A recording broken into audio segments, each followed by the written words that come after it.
Hey friends, welcome back into my kitchen. Today I'm sharing with you guys a recipe that I've been making for a year now and I've never shown it to you guys, and I don't know why, because it is a recipe that I at least make twice or up to 3 times a month, so pretty much every other week, and that is my lentil bolognese recipe. Now, I do have a lentil bolognese recipe in my free ebook on my blog, but that one is a little bit different. I feel like the one I'm about to show you guys is much better and it tastes very authentic. I'm using lots of herbs and I'm using red wine, and it just tastes incredibly good and very similar to non-vegan bolognese. So I'm really excited to share it with you guys. I'm also kind of doing this for myself so that I can record this recipe so that I never forget how to make this. And by now I would say I'm almost an expert at making this because I do it so often. So let me show you guys how I make it. So the first thing we're actually going to do is to wash and prepare our lentils. I really like to soak my lentils beforehand just so they can cook a little faster. And by washing your lentils, you're really getting rid of the dirt, but also it is easier for your body to digest and you're not going to be that bloated. So we're going to do that first. So when we've washed our lentils and they're sitting aside soaking, we're going to cut up our ingredients. So first thing, we're going to cut up our carrots. I'm going to peel the carrots. In my experience of making this, I feel like the finer you cut your carrots, the more it will melt into the sauce and the better that will taste, in my opinion. So cut your carrots as small and as finely as possible. So I can actually even show you how I do that. So I cut my carrot into about this size. I firstly cut off a thin slice on the side, like so. I'm going to lay it flat on that surface that I've just cut off and cut slices into it. Then when you have slices, we're going to cut into it lengthwise again. So we're going to have matchsticks.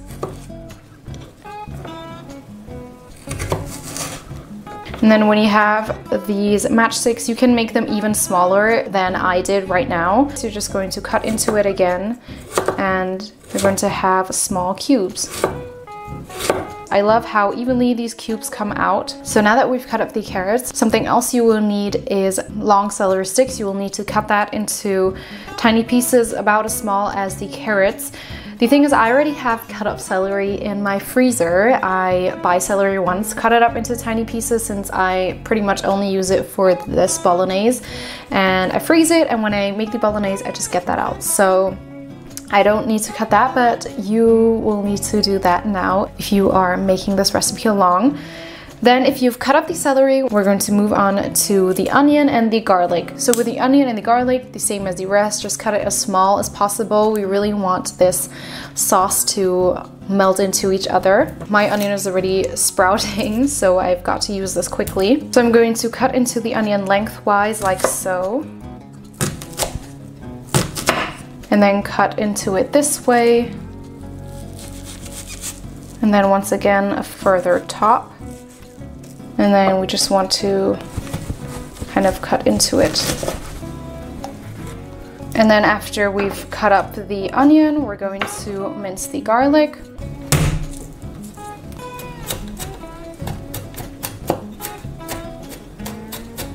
So now that we're done with all the cutting, we're going to move on to the stove. We're going to heat a pot on medium-high heat and add some olive oil. So once the pot or the oil is hot, we're going to add our onions first. And once the onion is translucent, we're going to add the garlic. Give that a few minutes as well. And last but not least, we're going to add the carrots and the celery.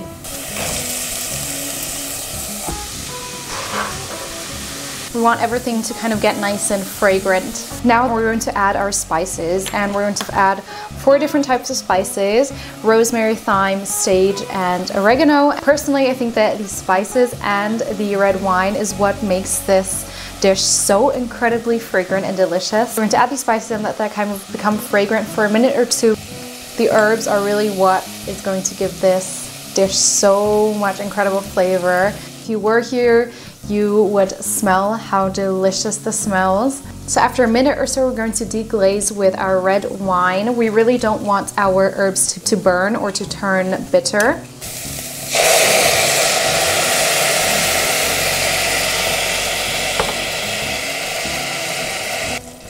We're just going to let that cook as is until the wine reduces to about half. We don't want it completely gone. We still want there to be that delicious flavor of the red wine.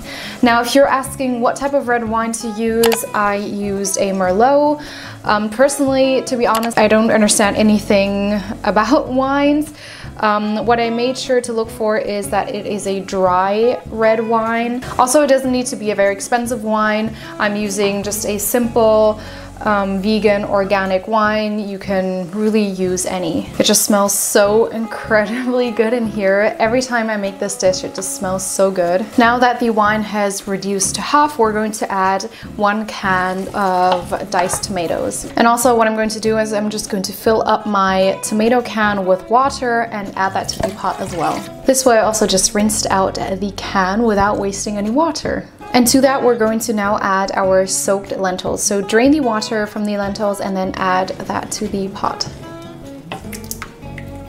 Now, before we cover the pot with a lid to let it simmer, I'm going to season with some salt. Give it one last mix and then cover the pot with a lid. We're going to turn it down to low heat to let that simmer. Now you can pretty much let this simmer for as long as you want. In my opinion, almost the longer the better, but of course you have to be careful that you have enough liquid in your pot so that it doesn't burn. Usually I cook it for about 20 minutes to half an hour. So we're just going to let that sit on the stove and then we'll be back to check on it. So it's now been about half an hour or so and the sauces are already looking really nice consistency wise, but also it just smells so incredibly good in here. I'm already excited for dinner. This is going to be our dinner. We have 2 last things to do before the sauce is done, and that is to season with some freshly ground pepper.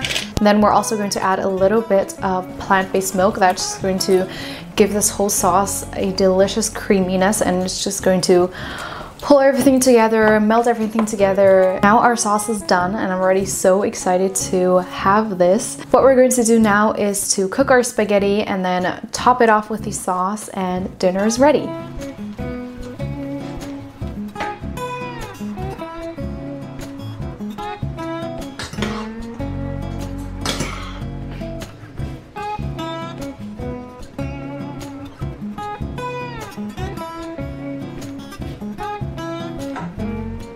So this is it. The lentil bolognese is done. This smells so delicious. I'm going to have a try.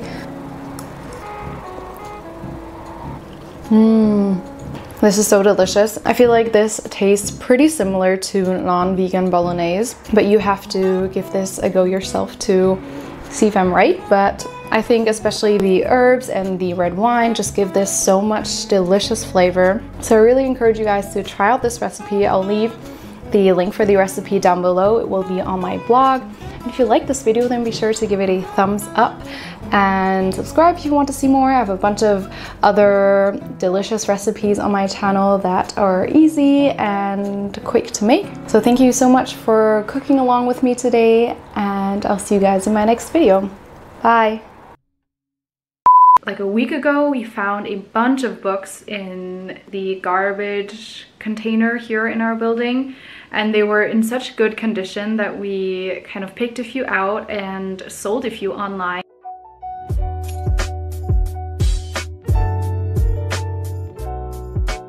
I'm just really tired and I feel like I need a break, so I think I'm just going to relax. I've really learned to allow myself breaks, give myself time to relax and kind of regroup. I wanted to do a aloe vera hair mask. I have no system for this, I'm just going to go for it. And I'm just going to run anything that is left on my hair through the ends.